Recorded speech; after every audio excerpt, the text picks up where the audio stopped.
Hello every one. Doctor ആവണം എന്ന ആഗ്രഹം വളരെ ചെറുപ്പം തൊട്ടേയുള്ള ഒരുപാട് ആളുകളുണ്ടാവും അല്ലേ? പല കാരണങ്ങൾ കൊണ്ട് ആ ഒരു പ്രൊഫഷനോടുള്ള സ്നേഹം കൊണ്ട്, അല്ലെങ്കിൽ അതിൽ നമുക്ക് ചെയ്യാൻ പറ്റുന്ന കാര്യങ്ങൾ അല്ലേ, ഒരുപാട് ആളുകൾക്ക് ജീവിതം തിരിച്ചു കൊടുക്കാൻ പറ്റുന്ന, ഒരുപാട് ആളുകളുടെ വേദന ഇല്ലാതാക്കാൻ പറ്റുന്ന ഒരു വലിയൊരു പ്രൊഫഷനാണ് ഡോക്ടർ എന്ന് പറയുന്നത്. അപ്പോൾ അതുകൊണ്ട്, അല്ലെങ്കിൽ ചെറുപ്പത്തിൽ ഡോക്ടേഴ്സിനെയൊക്കെ കണ്ട് ഒരു ആരാധന തോന്നുന്ന അത്തരം സാഹചര്യങ്ങൾ, അങ്ങനെയൊക്കെ പല രൂപത്തിൽ ഡോക്ടർ ആവാൻ വളരെ ചെറുപ്പം തൊട്ടേ ആഗ്രഹിക്കുന്ന ഒരുപാട് ആളുകളുണ്ടാവും.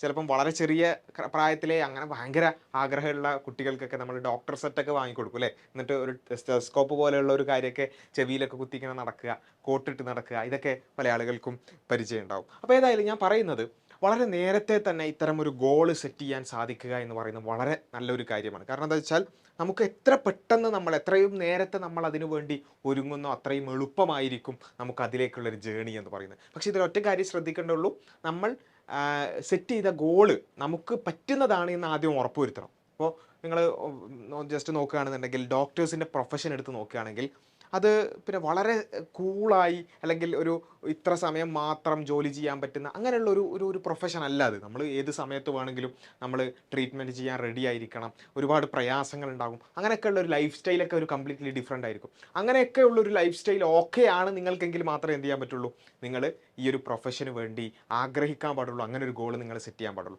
പക്ഷേ നിങ്ങൾക്ക് അതൊക്കെ ഇഷ്ടമാണ്, ആ രൂപത്തിലൊക്കെ വർക്ക് ചെയ്യാൻ നിങ്ങൾ റെഡിയാണ് എങ്കിൽ, നിങ്ങൾ അത് നേരത്തെ തന്നെ അത് സെറ്റ് ചെയ്ത് അതിനു വേണ്ടി വളരെ നേരത്തെ തന്നെ പ്രിപ്പയർ ചെയ്യാൻ തുടങ്ങുകയാണെന്നുണ്ടെങ്കിൽ, നിങ്ങൾക്ക് അതിലേക്കുള്ളൊരു ജേണി വളരെ എളുപ്പമായിരിക്കും. പലപ്പോഴും സംഭവിക്കുന്നത് എന്താ വെച്ചാൽ, നമ്മൾ വളരെ വൈകിട്ടായിരിക്കും ഈ ഒരു ആഗ്രഹമായിട്ട് മുന്നോട്ട് പോവുക.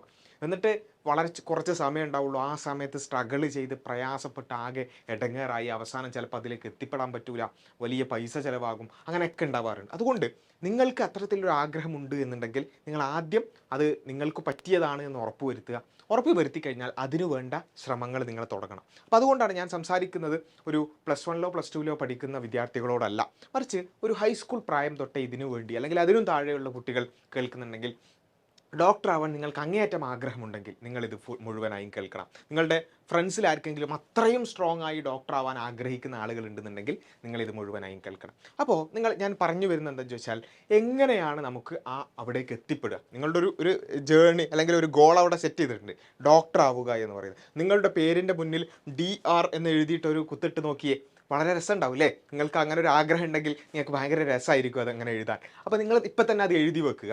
നിങ്ങളുടെ പിന്നെ നെയിം ബോർഡ് ഇപ്പം തന്നെ നിങ്ങൾ തയ്യാറാക്കി വെക്കുക. അങ്ങനെ ഞാൻ അവിടേക്ക് എത്തിയേ തീരുള്ളൂ എന്നുള്ള ഒരു നിശ്ചയദാർഢ്യം നിങ്ങൾക്ക് ഉണ്ടാവണം.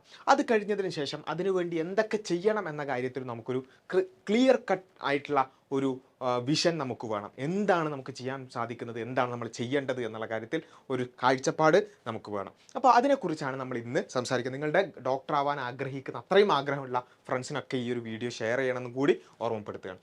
എന്താണ് ഡോക്ടർ ആവാൻ ചെയ്യേണ്ടത്? അതിൽ ഡോക്ടർ ആവുക എന്ന് പറയുമ്പോൾ തന്നെ നമ്മുടെ മനസ്സിലേക്ക് വരുന്ന ഒരു പേരാണ് നീറ്റ് എന്ന് പറയുന്നത്. ഓക്കെ, എന്താണ് നീറ്റ് എന്ന് പറഞ്ഞാൽ? നീറ്റ് എന്ന് പറഞ്ഞാൽ ഡോക്ടർ ആവാൻ ആഗ്രഹിക്കുന്നവർ എഴുതുന്ന എൻട്രൻസ് എക്സാമാണ് നീറ്റ്. മെഡിക്കൽ എൻട്രൻസ് എക്സാമാണ് നീറ്റ്. ഇപ്പോൾ അതിൻ്റെ പേര് നീറ്റ് എന്നാണ്, all India medical entrance. Okay, അപ്പോൾ അതിൽ എങ്ങനെയാണ് ആ പരീക്ഷ ഉണ്ടാവുക, അതിനുവേണ്ടി നമ്മൾ എന്തൊക്കെയാണ് ചെയ്യേണ്ടത് എന്നുള്ളതാണ് വളരെ ചുരുക്കി നമ്മൾ ഈ ഒരു വീഡിയോയിൽ ഡിസ്കസ് ചെയ്യാൻ പോകുന്നത്. Okay, NEET is a national level entrance examination conducted by national testing agency.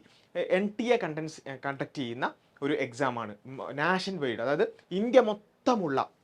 നിങ്ങൾ മാത്രമാണോ ഡോക്ടർ ആകാൻ ആഗ്രഹിക്കുന്നതല്ല, ഇന്ത്യയിൽ ഒരുപാട് കുട്ടികൾ ഡോക്ടർ ആകാൻ ആഗ്രഹിക്കുന്നുണ്ടാവും അല്ലേ?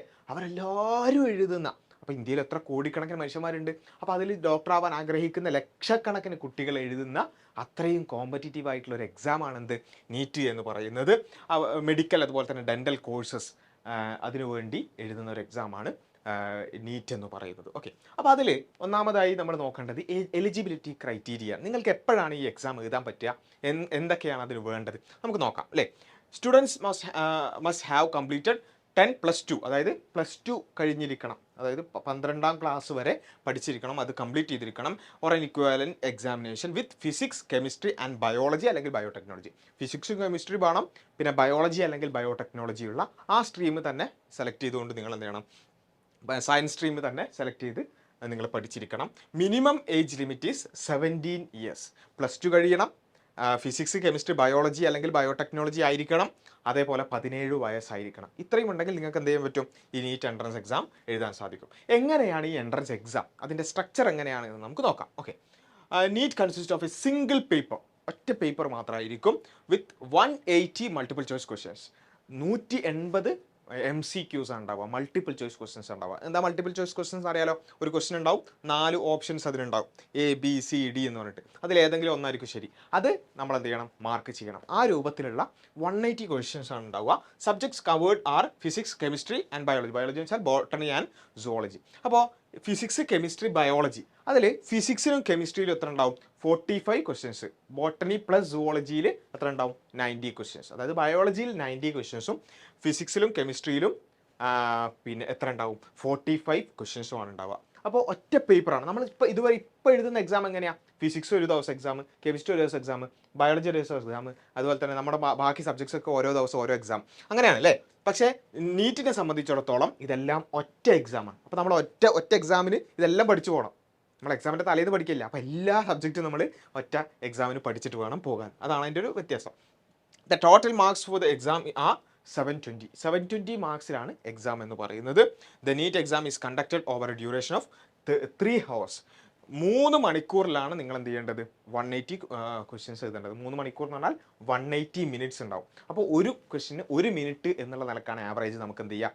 ഓരോ ക്വസ്റ്റ്യനും ആൻസർ ചെയ്യാൻ കിട്ടുക. അപ്പോൾ ആ സമയത്തിനുള്ളിൽ വളരെ ടഫായ ക്വസ്റ്റ്യൻസ് ഉണ്ടാവും, വളരെ ഈസി ക്വസ്റ്റ്യൻ ഉണ്ടാവും. അതൊക്കെ ആ സമയത്തിനുള്ളിൽ തന്നെ നിങ്ങൾ ചെയ്ത് തീർക്കണം. അപ്പോൾ കുറച്ച് പ്രയാസമുള്ളൊരു കാര്യമാണ് അല്ലേ? പക്ഷേ ആ പ്രയാസമൊക്കെ കഴിഞ്ഞാലാണ് നമുക്ക് എന്ത് ചെയ്യുക? വിജയത്തിലേക്ക് എത്താൻ പറ്റും. ഇനി മാർക്കിംഗ് സ്കീം എങ്ങനെയാണ് ഇതിൻ്റെ മാർക്ക് കിട്ടുക? 180 ക്വസ്റ്റ്യൻസ് ഉണ്ടെന്ന് പറഞ്ഞില്ലേ? ആ 180 ക്വസ്റ്റ്യൻസിൽ for each correct answer candidates awarded +4 marks. അതായത് 4 മാർക്ക് കിട്ടും. ഒരു ക്വസ്റ്റ്യൻ ശരിയാക്കിയാൽ നിങ്ങൾക്ക് 4 മാർക്ക് കിട്ടും. അതുകൊണ്ടാണ് 180 × 4 720 മാർക്സ് ആണ് ടോട്ടൽ അല്ലേ? ഇനി for each incorrect answer 1 mark is deducted. എന്ന് വെച്ചാൽ ഒരു ക്വസ്റ്റ്യൻ നിങ്ങൾ തെറ്റിച്ചാൽ 1 മാർക്ക് നിങ്ങൾക്ക് കുറയും. മനസ്സിലായില്ലേ? അതായത് നിങ്ങൾ 2 ക്വസ്റ്റ്യൻ എഴുതി, അപ്പോൾ ആ 2 ക്വസ്റ്റ്യന് ടോട്ടൽ 8 മാർക്കാണ് അല്ലേ? 4 മാർക്സ് ആണ് ഒരു ക്വസ്റ്റ്യൻ. നിങ്ങൾ 1 ശരിയാക്കി, 4 മാർക്സ് കിട്ടി അല്ലേ? 1 നിങ്ങൾ തെറ്റിച്ചു, അപ്പോൾ എത്ര മാർക്ക് കിട്ടിയത്? -1. എന്ന് വെച്ചാൽ 4 - 1 3. 8ൽ 3 മാർക്കാവും. ഇനി നിങ്ങൾ ആ തെറ്റിച്ച ക്വസ്റ്റിന് ആൻസർ ചെയ്തില്ല എന്ന് വിചാരിക്കുക, അറിയാത്തതുകൊണ്ട് ആൻസർ ചെയ്തില്ല, അപ്പോൾ നിങ്ങൾക്ക് എത്ര മാർക്ക് കിട്ടും? 4 മാർക്സ്. മനസ്സിലല്ലേ? അപ്പോൾ തെറ്റിച്ച -1, ശരിയാക്കിയ 4 മാർക്സ്. അതേപോലെ അൺആൻസേർഡ് ആണെങ്കിൽ അതിന് മാർക്കേ ഇല്ല, 0 മാർക്സ്.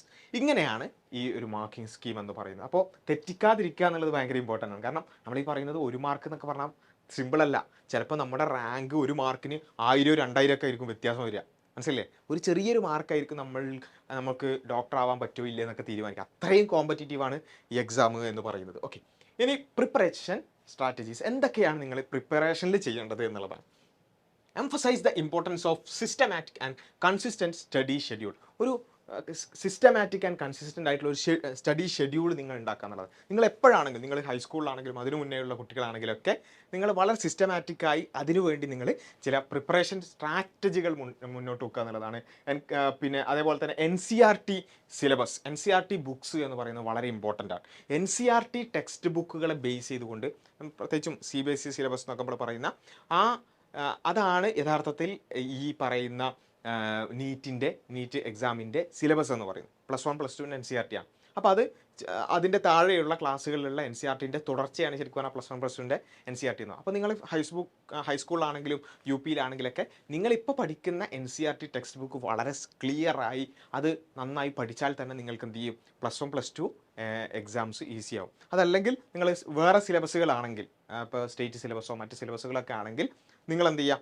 അതും അതിൻ്റെ ഒരു കണ്ടിന്യൂഷൻ ഒക്കെ ഒരു മിക്ക ടോപ്പിക്സും സിമിലർ തന്നെയാണ്. പക്ഷേ അതിൻ്റെ കൂടെ നിങ്ങൾ എന്ത് ചെയ്യുക? വല്ല ഫൗണ്ടേഷൻ കോഴ്സുകൾക്കൊക്കെ ചേർന്നുകൊണ്ട് നിങ്ങൾ ബാക്കി കാര്യങ്ങൾ കൂടി ഉൾക്കൊള്ളുന്ന ഫൗണ്ടേഷൻ കോഴ്സുകളൊക്കെ ചെയ്യുക എന്നുള്ളതാണ്.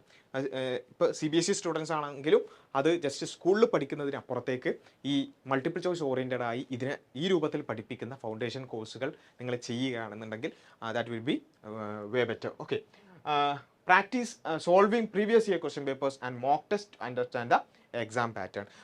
കഴിഞ്ഞ വർഷങ്ങളിലുള്ള ചോദ്യങ്ങളൊക്കെ ചെയ്യാം. അപ്പോൾ നിങ്ങളിപ്പം ചിലപ്പം ഹൈസ്കൂളിലായിരിക്കും, പക്ഷേ നിങ്ങൾ പഠിക്കുന്ന പല വിഷയങ്ങളിലും എന്ത് ചെയ്തിട്ടുണ്ടാവും? നീറ്റിന് ചോദ്യം ചോദിച്ചിട്ടുണ്ടാവും. അപ്പോൾ അതൊക്കെ നിങ്ങൾക്ക് എന്ത് ചെയ്യാൻ പറ്റി ചെയ്യാം. ഇപ്പോൾ ഫോർ എക്സാമ്പിൾ നിങ്ങൾ 8ാം ക്ലാസ്സിൽ പഠിക്കുന്നതാണ് സെല്ലിനെ കുറിച്ച് അല്ലേ? സെൽസിനെ കുറിച്ച് 8ാം ക്ലാസ്സിൽ പഠിക്കുന്നുണ്ട്, 8th പഠിക്കുന്നുണ്ട്. പക്ഷേ ആ സെൽസിനെ കുറിച്ച് നീറ്റിൽ ക്വസ്റ്റ്യൻ വന്നിട്ടുണ്ടാവും. അപ്പോൾ നിങ്ങൾ എന്ത് ചെയ്യുക, അത് ചെയ്ത് നോക്കുക. അപ്പോൾ നിങ്ങൾക്ക് ചിലപ്പോൾ എന്തുണ്ടാവും, അത് ഓരോ ചാപ്റ്ററിലും ഓരോ വിഷയത്തിലും നീറ്റിൽ എന്തൊക്കെ ചോദിച്ചു എന്നുള്ളതൊക്കെ പിന്നെ അങ്ങനെ കണ്ടെത്താൻ പ്രയാസം ഉണ്ടെന്നുണ്ടെങ്കിൽ ശരിക്കും പറഞ്ഞാൽ നമ്മൾ നേരത്തെ പറഞ്ഞാൽ വല്ല ഫൗണ്ടേഷൻ കോഴ്സിലൊക്കെ നിങ്ങൾ ജോയിൻ ചെയ്യുകയാണെന്നുണ്ടെങ്കിൽ നമുക്കിപ്പോൾ നമ്മുടെ ഇപ്പോൾ എക്സാം വഴിയുടെ ഫൗണ്ടേഷൻ കോഴ്സിലൊക്കെ നമ്മൾ എന്ത് ചെയ്തിട്ടുണ്ട്, ഓരോ വർക്ക് ബുക്കുകൾ തന്നെ പ്രിപ്പയർ ചെയ്തിട്ടുണ്ട്. നിങ്ങളിപ്പോൾ പഠിക്കുന്ന ടോപ്പിക്കുമായി ബന്ധപ്പെട്ടുകൊണ്ട് നീറ്റിനൊക്കെ ചോദിച്ചിട്ടുള്ള ചോദ്യങ്ങളൊക്കെ കളക്ട് ചെയ്തുകൊണ്ട് അത് നീറ്റിന് മാത്രമല്ല മറ്റ് സ്കോളർഷിപ്പ് എക്സാംസിനൊക്കെ ചോദിച്ചിട്ടുള്ള ക്വസ്റ്റ്യൻസൊക്കെ കളക്ട് ചെയ്തുകൊണ്ടുള്ള വർക്ക് ബുക്കുകൾ അവൈലബിൾ ആണ്. അതൊക്കെ അങ്ങനെയുള്ള മെറ്റീരിയൽസൊക്കെ നിങ്ങൾക്ക് എന്ത് ചെയ്യാം, റെഫർ ചെയ്യാം. അങ്ങനെയുള്ള ക്വസ്റ്റ്യൻസ് നിരന്തരമായി ചെയ്തുകൊണ്ടിരിക്കുക. ക്വസ്റ്റ്യൻസ് പരമാവധി ചെയ്യുക എന്നുള്ളതാണ് വളരെ important. Start preparing early, understanding the pattern and syllabus. ആ പാറ്റേണും സിലബസൊക്കെ മനസ്സിലാവുന്ന രൂപത്തിൽ വളരെ പെട്ടെന്ന് തന്നെ നിങ്ങൾ എത്രാം ക്ലാസ്സിലാണോ ആ സമയത്ത് തൊട്ട് തന്നെ ഇതിനു വേണ്ടി പ്രിപ്പയർ ചെയ്യുക. പ്രിപ്പയർ ചെയ്യാന്ന് വെച്ചാൽ എല്ലാം മറന്നിട്ട് വേറെ ഒന്നിനും പോകാതെ, കല്യാണത്തിന് പോലും പോകാതെ ഫുള്ളി ഇതിനിരിക്കുക എന്നല്ല, മറിച്ച് നിങ്ങൾ കുറച്ച് സമയം അതിനുവേണ്ടി മാറ്റി വെക്കുക. എന്നിട്ട് അതിനു വേണ്ട പ്രിപ്പറേഷൻസ് ചെയ്യുക. എങ്കിൽ പതിയെ പതിയെ നിങ്ങൾ പ്ലസ് വൺ എത്തുമ്പോഴേക്ക് നിങ്ങൾക്ക് ബേസ് ഒക്കെ ക്ലിയർ ആയിട്ടുണ്ടാവും, ഫൗണ്ടേഷനൊക്കെ ക്ലിയർ ആയിട്ടുണ്ടാവും. പിന്നെ പ്ലസ് വൺ പ്ലസ് ടു കൂടി നല്ല രൂപത്തിലൊന്ന് വർക്ക് ചെയ്യുകയാണെന്നുണ്ടെങ്കിൽ നിങ്ങൾക്ക് എന്ത് ചെയ്യാൻ പറ്റും, പ്ലസ് ടു കഴിഞ്ഞ ഉടനെ ഈ എൻട്രൻസ് എക്സാം എഴുതി നിങ്ങൾക്ക് നിങ്ങളുടെ ആ ഒരു സ്വപ്നത്തിലേക്ക് എത്താൻ സാധിക്കും. അപ്പോൾ ആ രൂപത്തിൽ വേണം നിങ്ങൾ എന്ത് ചെയ്യാൻ, ഇതിനു വേണ്ടി പ്രിപ്പയർ ചെയ്യാൻ. ഞാൻ വീണ്ടും ആവർത്തിച്ച് പറയുകയാണ്, നിങ്ങൾക്ക് പറ്റിയതാണ് എന്ന് ഉറപ്പിക്കുക. അതിനുശേഷം അതിനുവേണ്ടി എല്ലാം മറന്നുകൊണ്ട് പ്രിപ്പയർ ചെയ്യുക എന്നുള്ളതാണ് നമുക്ക് ചെയ്യാനുള്ളത്. ഓക്കെ, അപ്പോൾ അങ്ങനെയുള്ള ആഗ്രഹമുള്ള ആളുകൾക്ക് അത് സാധിക്കട്ടെ എന്ന് പ്രാർത്ഥിക്കുകയാണ്. All the best for you.